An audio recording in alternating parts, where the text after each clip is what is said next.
এই ভিডিওতে আমি আজকে তোমাদের বীজগণিত সেক্টর এবং জ্যামিতি সেক্টর এবং উপপাদ্য সেক্টর তিনটা সেক্টরকে একদমই ক্লিয়ার করে দেব। তো এই ভিডিওটা যদি তোমরা দেখো তোমাদের কিন্তু জ্যামিতি প্লাস উপপাদ্য প্লাস কিন্তু যে তোমাদের বীজগণিত সেটা কিন্তু পুরোপুরিভাবে কিন্তু তোমরা কমন পেতে চলেছো। এটা আমার 12 বছরের পড়ানোর এক্সপিরিয়েন্স দিয়ে আমি বলতে পারি যে তোমাদের 2025-এর যে মাধ্যমিকের কোশ্চেন হবে না, ম্যাথের কোশ্চেন, সেটা না খুব সোজা না খুব কঠিন, একটা মানে বলা যায় যে মিডিয়াম টাইপের কোশ্চেন, অর্থাৎ স্ট্যান্ডার্ড টাইপের কিন্তু কোশ্চেন সেট এবারে কিন্তু হতে চলেছে। এবার 2025-এর মাধ্যমিকের অঙ্ক পরীক্ষায় তোমাদের মাধ্যমিকের প্রশ্ন নাম্বার 6, 7, 8, 9 এবং 11 নাম্বারের কোশ্চেনের মধ্যে যে সমস্ত অঙ্কগুলো তোমাদের এবার আসতে চলেছে আমি সেগুলো নিয়ে এখন আলোচনা করব। তোমাদের মাধ্যমিক 2025-এ প্রশ্ন নাম্বার 6, অর্থাৎ মাধ্যমিকের যে প্রশ্নপত্র, মাধ্যমিক প্রশ্নপত্র যে 6 রয়েছে, হ্যাঁ, সেখানে তোমাদের প্রশ্ন হবে 41 দীঘা সমীকরণ থেকে, অর্থাৎ 1 নাম্বার চ্যাপ্টার থেকে। এখানে তোমরা কোন কোন অঙ্কগুলোকে করবে, এখানে তোমাদের দুটো অঙ্ক আমি একটুখানি বলে রাখি যে এখানে তোমাদের দুটো অঙ্ক দিবে, অড হিসাবে থাকবে। একটি অঙ্ক কিন্তু 11 নম্বর পেজ থেকে দিবে এবং একটি অঙ্ক হয়তো প্রশ্নের অঙ্ক দিতে পারে বা আলফা বিটার যে পার্টটা রয়েছে সেই পার্ট থেকে কিন্তু দিতে পারে। তো আমি এখানে অত কিছু না বলে জাস্ট 11 নম্বর পেজ থেকে কিছু কোশ্চেন, কারণ আমাদেরকে দুটোর মধ্যে যেকোনো একটাকে কমন পেতে হবে।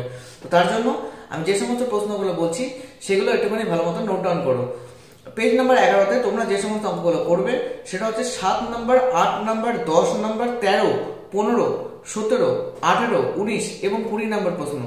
এছাড়া তোমরা যেটা করবে সেটা প্রয়োগ নাম্বার, এই চ্যাপ্টারেরই প্রয়োগ নাম্বার 12, 13, 15 এবং 11, এই চারটা প্রয়োগ কিন্তু তোমরা অবশ্যই করে রাখবে। প্রয়োগ থেকে আসার চান্সেস কিন্তু খুব বেশি। তোমাদের নেক্সট যে কোশ্চেন, অর্থাৎ মাধ্যমিকের প্রশ্নপত্র 7, মাধ্যমিকের প্রশ্নপত্র 7-এর মধ্যে তোমাদের কোশ্চেন সেট আসবে দ্বিঘাত করণী অথবা ভেদ থেকে। আমি ভেদের থেকে এখানে দিচ্ছি না কোশ্চেন, কিন্তু আমি দ্বিঘাত করণী থেকে বলছি। দ্বিঘাত করণী থেকে কি আসতে পারে না আসতে পারে সেগুলো কিন্তু একটু ভালো মতো তোমরা নোট করো। এখানে তোমরা পেজ নাম্বার 161 2-এর এ, বি, সি এবং ডি এই চারটা অঙ্ক করবে। 2-এর এই চারটা অঙ্ক কিন্তু আসার চান্সেস খুব বেশি। 2-এর এ, বি, সি, ডি এই চারটা অঙ্ক কিন্তু খুবই ইম্পর্টেন্ট। এছাড়া তোমরা যেটা করবে সেটা হচ্ছে 5 নম্বর অঙ্কটা। এছাড়া তোমরা যেটা করবে সেটা হচ্ছে 6-এর 3 নম্বর এবং 4 নম্বর অঙ্কটা। এছাড়া 7-এর শুধুমাত্র 4 নম্বর অঙ্কটা। এছাড়া 8 নম্বর অঙ্কটা তোমরা করে রাখবে এখান থেকে। এছাড়া তোমরা দুটো প্রয়োগও করতে পারো, দুটো প্রয়োগ প্র্যাকটিস করে যেতে পারো, কারণ তোমরা আমি যেহেতু ভেদ বলছি না, তো তার জন্য তোমরা প্রয়োগও প্র্যাকটিস করে যেতে পারো। সেটা হচ্ছে 37 নম্বর প্রয়োগ, 37 নম্বর প্রয়োগের এ এবং বি। এছাড়া হচ্ছে 34 নম্বর প্রয়োগ। এই দুটো প্রয়োগ কিন্তু অবশ্যই করে যাবে। এছাড়া যেগুলো কোশ্চেন আমি বললাম সেই সমস্ত কোশ্চেনগুলো কিন্তু দ্বিঘাত করণী থেকে খুবই বেশি ইম্পর্টেন্ট। এবার আমি আলোচনা করব মাধ্যমিকের প্রশ্ন নাম্বার 8, অর্থাৎ মাধ্যমিকের 8 নম্বর প্রশ্নের মধ্যে তোমাদের কোশ্চেন সেটের মধ্যে থাকবে অনুপাত সমানুপাত থেকে কোশ্চেন। দুটো কোশ্চেন দিবে, যে কোনো একটা করতে হবে, অনুপাত সমানুপাত থেকেই আসবে এটা।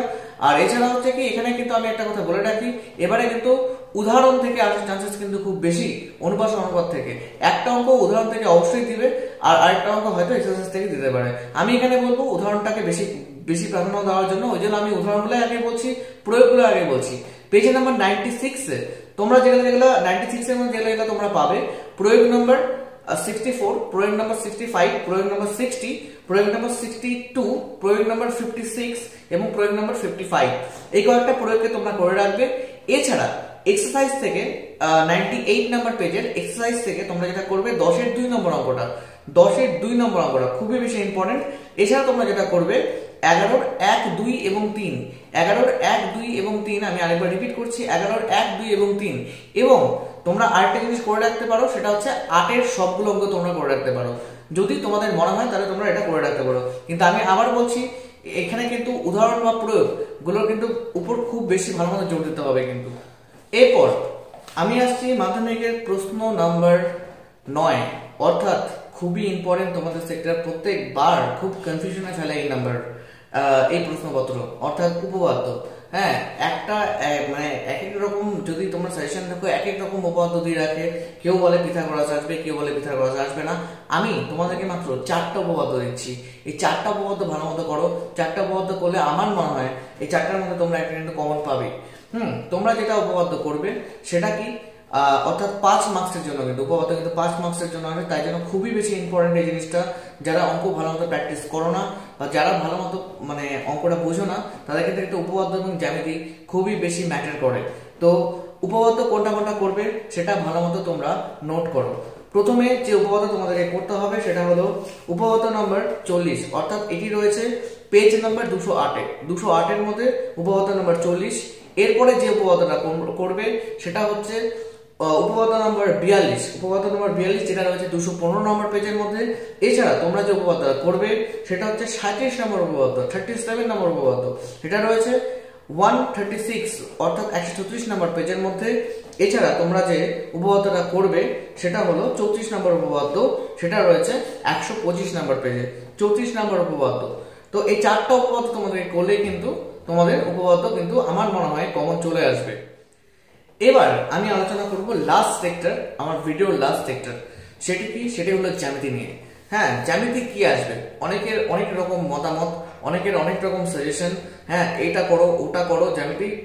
আমার মতে জ্যামিতি তোমরা দুটো জ্যামিতি খুব ভালো মতো এবারের জন্য দেখে যাও। একটা হচ্ছে অন্তর্বৃত্ত, অন্তর্বৃত্ত কিন্তু আসবেই পরীক্ষাতে, ঠিক আছে? আমি পার্টিকুলার কোনো অঙ্ক ধরে বললাম না, যেহেতু তোমরা যারা আর কি জ্যামিতি এবং উপপাদ্যের উপর ডিপেন্ড করে রয়েছে, হ্যাঁ, তারা কিন্তু জ্যামিতিটাকে কিন্তু ভালো মতো করতে হবে। তো আমি সাজেস্ট করবো তোমাদেরকে অন্তর্বৃত্তটা একটু ভালো মতো প্র্যাকটিস করো। অন্তর্বৃত্ত প্রত্যেকটা কোশ্চেনে একই রকম, একটি ত্রিভুজ আঁকতে বলে, হ্যাঁ, এত সেন্টিমিটার এত সেন্টিমিটার এত সেন্টিমিটার বাহু বিশিষ্ট একটা ত্রিভুজ অঙ্কন করো, বা ওর মধ্যে দুটো কোণ থাকতে পারে বা একটা কোণ থাকতে পারে, এরকম একটা ত্রিভুজ অঙ্কন করো। এর সাথে বলে যে সেটা একটা অন্তর্বৃত্ত অঙ্কন করো।